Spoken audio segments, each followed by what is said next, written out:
आज तुमचा अर्ज माघारी घेतला आहे? माघारी नाही घेतला, मी थांबलेले आहे.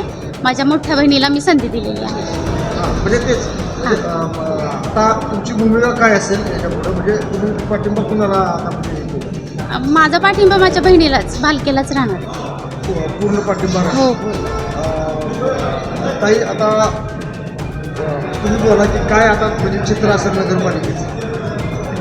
ज्याप्रमाणे माझ्या ताईंनी मला जी संधी दिलेली आहे त्या संधीचं मी सोनं करणार आहे आणि येणाऱ्या काळात पंढरपूरच्या विकासाच्या दृष्टिकोनातून आम्ही दोघी मिळून काम करणार आहोत.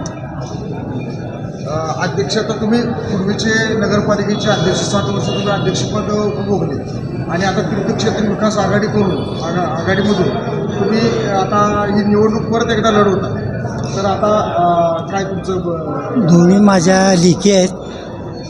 थोरल्या बहिणीला धाकट्या बहिणीला प्रमोशन दिलं आहे म्हटलं तरी काय हरकत होणार नाही, किंवा चान्स दिला आहे. त्याचं आम्ही सोनं 100% करणार आहे आणि भविष्य काळात पंढरपूर सर्व काय आहे मुक्त करणार आहे.